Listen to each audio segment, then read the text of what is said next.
Intern and J. Stevens, watching documentaries so you don't have to. 104.7 The Cave. 104.7 The Cave. Mike the Intern, Jay Stevens in the studio today for episode 227 of Dark Side of the Stream. This week was my pick. It's Tom Petty's Beach Party on Paramount Plus. Yeah. Interestingly enough, this was in theaters late last year, something like that. Like a re-release thing. I've been talking about it for weeks because we play a ton of Petty, and anytime something like that's coming up where it's, we got a theater that's going to show it, I'm going to remind you as many times as I can because it's pretty badass that we have it. And I've been talking about it for weeks. Lo and behold, Jay comes in, he goes, "Bro, did you see this Tom Petty documentary coming out?" I'm like, "Yeah, dude, talk about it all day. Look at the poster." Yeah, look at the poster. There's my dad's name right there. Yeah. On the credits. Yeah, my dad and his buddies made this movie, man, which is wild. I know the story. Bunch of 20-something-year-olds. I know the story, but just So they. Explain who your dad was. My dad made music videos for MTV in the early days of MTV, and his buddies from high school buddies was Cameron Crowe, who went on to be a big writer. He was a writer for Rolling Stone at this time, and Danny Bramson, who was the executive producer of this movie, who, when Tom Petty jumped to that new label, that was Danny Bramson, was the guy that ran that label. Backstreet Records, yeah. And Phil Savinick, who helped produce this, that was another name. That, real quick, the Phil thing at the end in the outtakes, did you watch that? Where Phil's trying to get him to ask all those stupid questions, and Tom's just sitting there staring at him. Yeah, annoyed. And Cameron's like, "Look, dude, I'm the guy that knows how to do these interviews. Yeah. Let me do my thing." Phil's like, "You need to talk about where your mind is when you look at I mean, I just remember this whole era so well, man. And in the movie when they're doing the opening scene with Cameron Crowe and it says they're at the Post Group in Hollywood, I spent my childhood there because I'd hang out with my dad sometimes and my mom sometimes, and he would go into work and literally they're editing, all night, 24 hours he would work sometimes. Just in this place, and it was right off of Sunset Boulevard.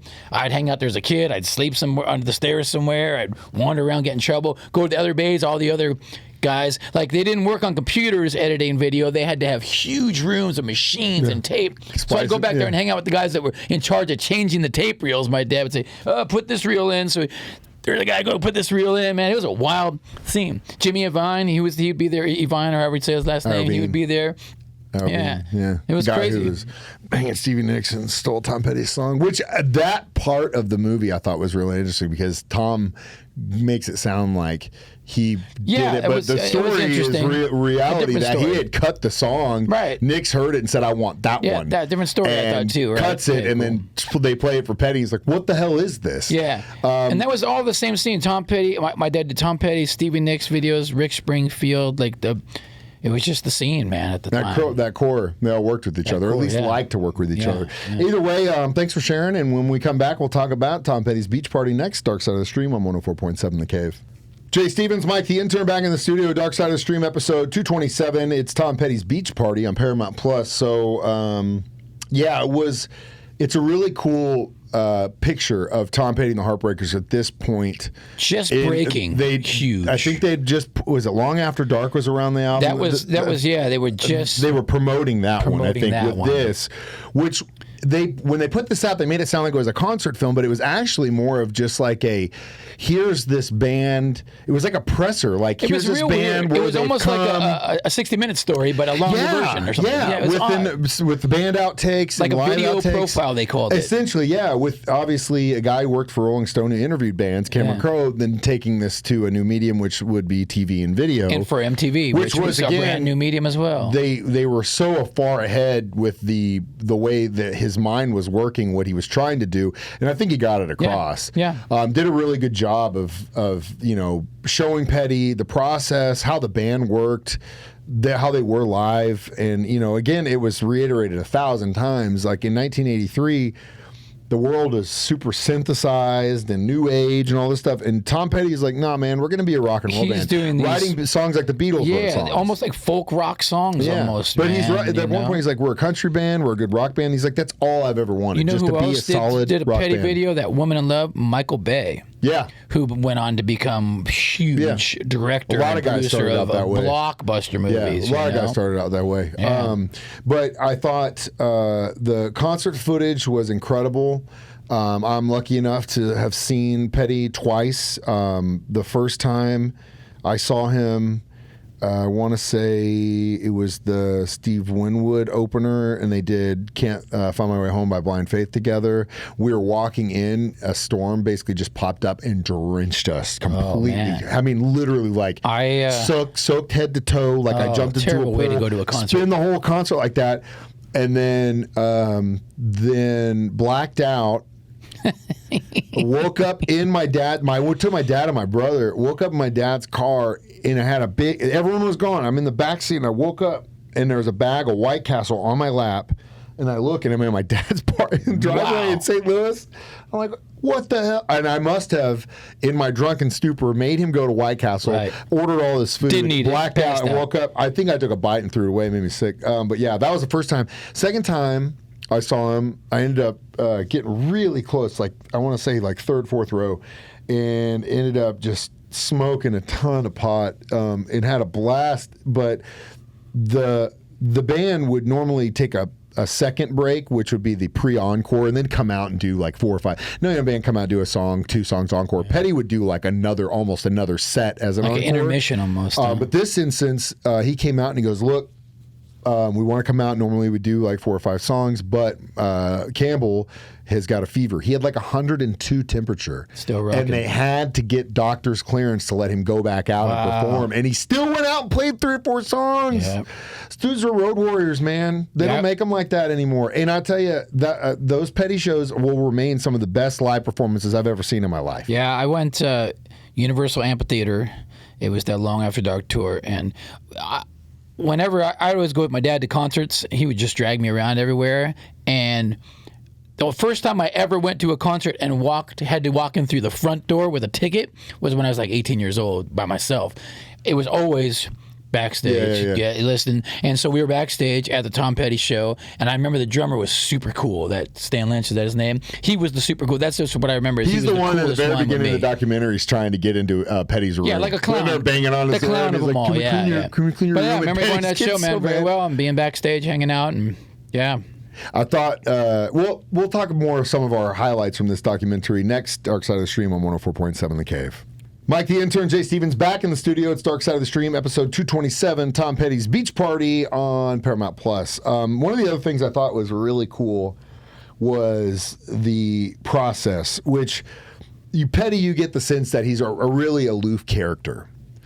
But I don't think he's aloof in the sense that some guys are just aloof because they rather not just they don't really care. Like it's like He does. He took time for fans. He recognizes that fans are the reason I'm here. I still sign autographs. I still do all this the battle stuff. with the record label. The battle thing. he's fighting for himself, but he didn't lose. He is just a guy. Like he asked him like, what comes first, the melody, progression, or lyrics? He's like, sometimes it's this, sometimes it's that, sometimes it's this. He's like, he talked about how long it took him to write that one song. He's like, weeks. You think you can take her away with your money and your cocaine? It was literally the only line I had for 1 week.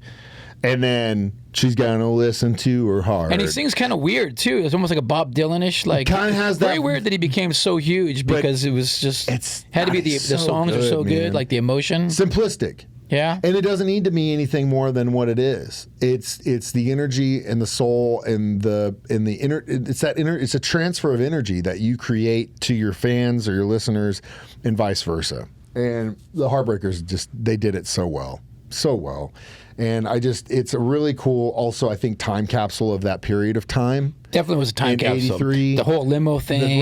Yeah, just the technology that you can kind of see. Yeah, those streets. I know those streets so well, man. And LA does not look like that anymore. Nope, not now. I mean, when they were driving to some of those spots, I'm like, dude, I know that there are literal one street homeless so camps on the sides of the streets right there. Gosh, and the empty buildings. And my dad lived right off of Hollywood Boulevard, like in the seediest of areas, man. I would go skateboard because he would sleep in till 3 in the afternoon. Well, he's wherever up he was all up all night, night. yeah. So I'd grab my skateboard and just skateboard around. It was sketchy, man. And that's where Jay Stevens got his street smarts. Clubs and dealer. Yeah, it was a sketchy scene, but hey, I survived. And look at him now. Here I am. Shaped me the man I am.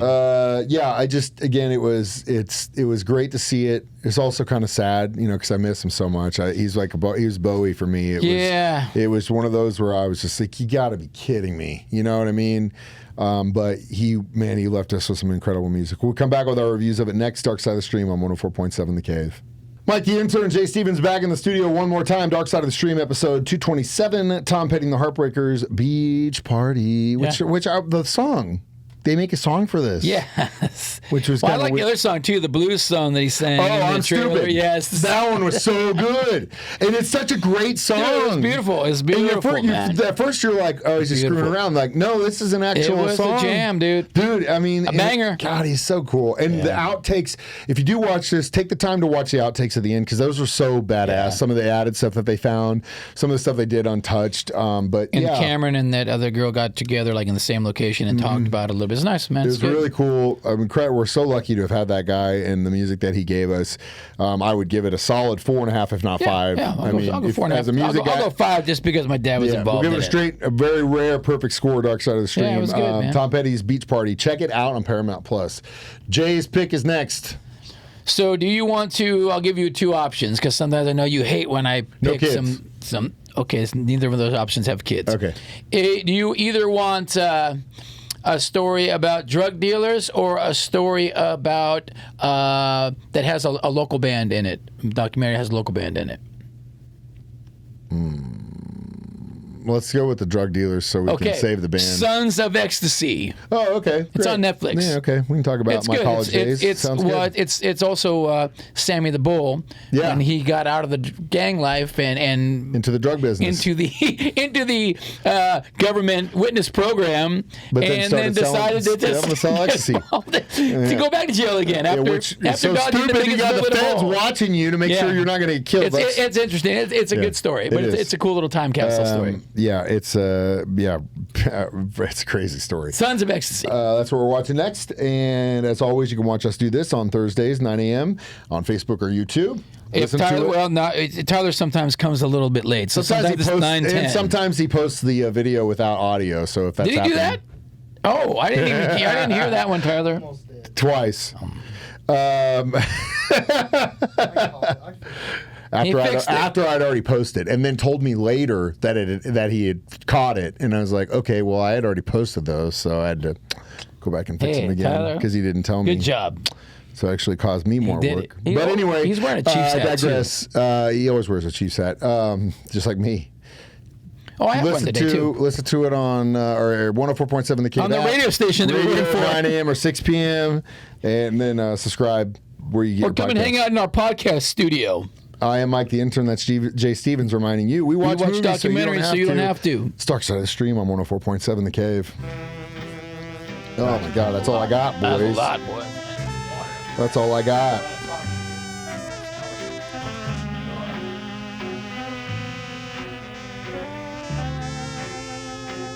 He just left. I mean, there's